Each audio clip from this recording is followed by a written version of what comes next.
ඔයා ඔයාගේ කොණ්ඩෙට ෂැම්පු දානවා. හැබැයි ඒක ඔයා කරන්නේ හරි විදිහටද? බොහෝ දෙනා හිතන්නේ ෂැම්පු කියන්නේ හිස සෝදන එක විතරයි කියලා. ඒත් ඇත්තටම වැරදි විදිහට ෂැම්පු යූස් කරන එකෙන් ඔයාගේ හිසකෙස් වැටීම, ඒ වගේම හිසකෙස් වල වියලි ස්වභාවය, හිස්සොරිය ඇතිවීම, ඒ වගේම හිසකෙස් වල අග පැලීම, ඒ වගේම හිසකෙස් සිහින් වීම වගේ ප්‍රශ්න ගොඩක් ඇති වෙන්න පුළුවන්. ඉතින් අද වීඩියෝ එකෙන් අපි කතා කරන්නේ ගොඩක් දෙනා මෙන්න මේ ෂැම්පු භාවිතා කිරීමේදී කරන වැරදි මොනවාද? අන්නේ වැරදි හින්දා වෙන දේවල් මොනවාද? ඒ වගේම හරි විදියට ෂැම්පු එකක් භාවිතා කරන්නේ කොහොමද කියලා මේ වීඩියෝ එක අවසන් වෙනකම් බලන අයට දැනගන්න පුළුවන්. අපි මුලින් කතා කරමු පළවෙනි වැරද්ද ගැන. ගොඩක් අය හිතනවා ෂැම්පු වැඩිපුර භාවිතා කරන එකෙන් ඒගොල්ලෝගේ හිසකෙස් හොඳින් පිරිසිදු වෙනවා කියලා. ඒ කියන්නේ පෙන සහිත ප්‍රමාණය වැඩි නම් එයාලා හිතනවා ඒකින් ඔයාගේ හිස් කබල හිසකෙස් මෙන්න මේ දේවල් හොඳින් පිරිසිදු වෙනවා කියලා. ඇත්තට මේක සම්පූර්ණයෙන්ම වැරදි අදහසක්. ඔයාගේ හිස් කබල වගේ නැචරල් ඔයිල්, ඒ කියන්නේ ස්වභාවික තෙල් නිෂ්පාදනය කිරීම සිදු කරනවා. මෙන්න මේ ඔයිල් මගින් තමයි ඔයාගේ හිසකෙස් වල තියෙන සිනිඳු ස්වභාවය, ඒ වගේම දිලිසෙන සුළු ස්වභාවය මෙන්න මේවල් රඳා පවත්වා ගන්න. හැබැයි ඔයා ෂැම්පූ වැඩිපුර භාවිතා කරොත් ඔයාගේ හිසකෙස්, ඒක වගේම ඔයාගේ හිස් කබල සම්පූර්ණයෙන්ම වියලෙන්න පටන් ගන්නවා. ඒ වගේම ඔයාගේ හිසකෙස් වල අර හිස් කබල මගින් නිෂ්පාදනය කරන ස්වභාවික තෙල් ඉවත් වෙලා යාම සිදු වෙනවා. ඒ වගේම හිසකෙස් කැඩී යාමත් වැඩි වෙනවා. ඒ වගේම වැඩිපුර ඔයා සල්ෆේට් තියෙන ෂැම්පූ වැඩිපුර භාවිතා කරොත් ඔයාගේ මෙන්න මේ සිදුවන ඩැමේජ් එක ඩබල් වෙන්න හැකියාව තියෙනවා. අපි දැන් බලමු කොපමණ ප්‍රමාණයක ෂැම්පූද භාවිතා කරන්න ඕනේ කියලා. ඔයාට තියෙන ෂෝට් හෑර් එකක් නම් ඔයාට පුළුවන් කාසියක ප්‍රමාණයක ෂැම්පූ භාවිතා කරන්න. ඒ වගේම ඔයාට තියෙන මීඩියම් හෑර් එකක් නම් ඊට වඩා ටිකක් වැඩිපුර ෂැම්පූ භාවිතා කරන්න පුළුවන්. ඔයාට තියෙන ලොන්ග් හෑර් එකක් නම් ඔයාට පුළුවන් ඔයාගේ අත්ලේ ස්මෝල් ලයින් එකක් වගේ ප්‍රමාණයක ෂැම්පූ භාවිතා කරන්න. ඉතින් වැඩිපුර ෂැම්පු මගින් වැඩිපුර පිරිසිදුකමක් ලබා දෙනවා කියන මේ මිත්‍යාව අද ඉඳන් අමතක කරලා දාන්න. දෙවෙනියට කරන විශාලම වැරද්ද තමයි හැම දවසකම ඔයාගේ හිසකෙස් ෂැම්පු කරන්න යන එක. විශේෂයෙන්ම අපේ වගේ රටක, ඒ කියන්නේ වියලි කාල ගුණයක් තියෙන රටක අපිට හැමදාම අපගේ හිසකෙස් හොදන්න හිතෙනවා. මොකද අපේ හිසකෙස් වල දාඩිය තියෙනවා, කුණු දූවිලි තියෙනවා. මෙන්න මේ දේවල් හින්දා අපිට හිතෙනවා අපේ හිසකෙස් ෂැම්පු කරන්න ඕන කියලා.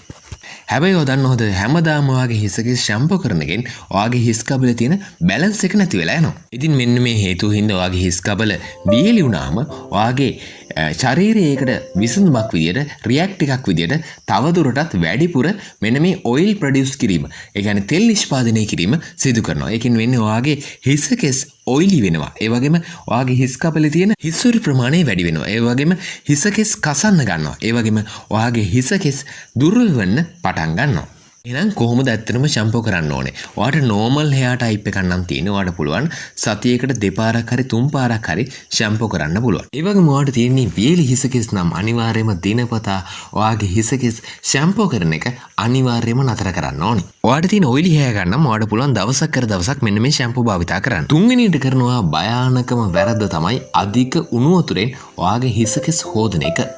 මනෙන් මෙන්න මේ විදිහට අධික උණු වතුරෙන් ඔයාගේ හිසකෙස් හොදුවාම ඔයාට తాවකාලිකව යම් රිලැක්ස් ගතියක් දැනෙනවා. නමුත් මේකෙන් හිසකෙස් වලට නම් භයානක අනතුරක් සිදු වෙනවා. ඔයාගේ හිස් කබල වියලි ස්වභාවයට පත් වෙනවා. ඒ වගේම ඔයාගේ hair cuticles damage වීම සිදු වෙනවා. ඒ වගේම ඔයාගේ හිසකෙස් වල තියෙන දිලිසෙන ස්වභාවය නැති වෙලා යනවා. ඒ වගේම ඔයාගේ හිසකෙස් රළු ස්වභාවයට පත් වෙනවා. ඉතින් විශේෂයෙන් මතක් කරන්න ඕන කෙනෙක් ඒගොල්ලෝගේ හිසකෙස් වලට කිමිකල් ට්‍රීට්මන්ට් එකක් භාවිතා කරනවා නම් අන්න ඒ වගේ අය හිසකෙස් හොදන්න අධික උණු වතුර භාවිතා කිරීම නතර කරලා දාන්න ඕනේ. ඉතින් හිසකෙස් හොදන්න හොඳම ජලය තමයි ලූක් වෝම් වෝටර්. ඒ කියන්නේ උණු කර නිවාගත ජලය. මෙන්න මේකෙන් ඔයාගේ හිසකෙස් හේතුත් ඔයාගේ හිසකෙස් ස්මූත් වෙනවා, ඒ වගේම ෂයිනි වෙනවා. අපි අංක 4 යටතේ කතා කරන වැරද්ද තමයි ෂැම්පූ කෙලින්ම ඔයාගේ හිස් කබලට දාන එක. මෙන්න මේක ගොඩක් දෙනෙක් කරන වැරද්දක්. මේකෙන් වෙන්නේ ෂැම්පූ වල තියෙන සාන්ද්‍රණය එක තැනකට වැඩියෙන් යනවා. මෙන්න මේකින්ද ඔයාගේ හිස් කබලේ වියලි ස්වභාවය වැඩි වෙනවා. ඒ වගේම ඔයාගේ හිස් කබලේ තියෙන සංවේදීතාවය අඩු වීම සිදු වෙනවා. ඒ වගේම හිස් කබලේ ඉරිටේෂන් එකක්, ඒ කියන්නේ කැසීමක් ඇති වෙන්න පුළුවන්. මෙන්න මේක දාන හිස් කබලට ෂැම්පූ දාන හරිම මෙතඩ් එක මොකද්ද? ඉතින් ඒක ගැන කතා කරන්න කලින් මතක් කරනවා අනිවාර්යයෙන්ම අපිව subscribe කරන්න, ඒ වගේම like එකක් දාන්න, ඒ වගේම අපේ hair ගැන, ඒ කියන්නේ හිසකෙස් ගැන කලින් කරපු වීඩියෝ තියෙනවා playlist වල, ඒ ටිකත් බලන්න කියලා ආරාධනා කරනවා. අපි බලමු මෙන්න මේ ෂැම්පූ ඔයාගේ හිස් කබලට දාන හරිම මෙතඩ් එක මොකක්ද කියලා. මෙන්න මේකට ඔයා කරන්න ඕන ඔයාගේ ෂැම්පූ ටිකක් ඔයාගේ අත්ලට අරගෙන ඔයාලට පුළුවන් ඒක අනිත් අතින් රබ් කරලා පෙන ටිකක් හදාගන්න. ඊට පස්සේ ඔයාලට පුළුවන් මෙන්න මේ පෙන ටිකයි මෙන්න මේ ෂැම්පූ ටික ඔයාගේ හිස් කබලේ ප්‍රවේශමෙන් ආලේප කරගන්න. මේ ගොඩක් දෙනට හිතෙන්න පුළුවන් මේක පොඩි දෙයක් කියලා. නමුත් මෙන්න මේ පොඩි දෙයින් ඔයාගේ හිසකෙස් වල තියෙන සෞඛ්‍යමත් භාවය, හිසකෙස් වල තියෙන ගැටලුකාරී ස්වභාව නැති කරගන්න පුළුවන්. ඉතින් අංක 5 යටතේ අපි කතා කරන වැරද්ද තමයි හිසකෙස් ඔයාගේ ෂැම්පූ දාලා ඔයා නියපොතු වලින් ඔයාගේ හිස් කබල සූරන එක. ඉතින් ෂැම්පු කරන වෙලාවේ ඔයාගේ හිස් කබල නියපොතු වලින් මෙන්න මේ විදිහට සූරන අය ගොඩක් ඉන්නවා. ඔයත් ඉන්නේ අතරද. ඉතින් මේ හැබිට් එකෙන් ඔයාගේ හිස් කබලේ තියෙන එක එක ඉන්ජරි ඇති වෙනවා. එක එක තුවාල ඇති වෙනවා. මෙන්න මේකෙන් ඔයාට ඉන්ෆෙක්ෂන් ඇති වෙන්න පුළුවන්. ඒ වගේම ඔයාගේ හිස් වල තියෙනවා නම් මෙන්න මේක වැඩි වෙන්න පුළුවන්. ඒ වගේම ඔයාගේ කේශ මූල මෙන්න මේවා දුර්වල වෙන්න පුළුවන්. හිස් කබල මසාජ් කරනවා නම් මසාජ් කරන්න ඕන ඇඟිලි තොඩු වලින්. මේ මසාජ් කරද්දී සර්කියුලර් මෝෂන්. ඒ කියන්නේ වෘත්තාකාර විදිහට තමයි මසාජ් කිරීම සිදු කරන්න ඕනේ. මෙන්න මේ විදිහට මසාජ් කරද්දී ඔයාගේ හිස් කබලට තියෙන බ්ලඩ් සර්කියුලේෂන් ඒ කියන්නේ රුධිර සංසරණය වැඩි වෙනවා. ඒකෙන් ඔයාගේ හිස කෙස් වර්ධනයත් වැඩි වීම සිද්ධ වෙනවා. අංක 6 යටතේ කතා කරන වැරද්ද තමයි කන්ඩිෂනර් එක වැරදි විදිහට භාවිතා කිරීම. අපි කලින් වීඩියෝ වලත් මේ ගැන කතා කරලා තිනවා. ගොඩක් දෙනෙක් මෙන්න මේ කන්ඩිෂනර් එකත් ඔයාගේ හිස් කබලටම දානවා. ඇත්තට මේක ලොකුම වැරද්දක්. මෙන්න මේකෙන් ඔයාගේ හිස් කබල තෙල්මය ස්වභාවයක්. ඒ කියන්නේ ඔයිලි වෙනවා. ඒ වගේම ඔයාගේ හිස කෙස් වල තියෙන හිස්වරු ප්‍රමාණය වැඩි වෙනවා.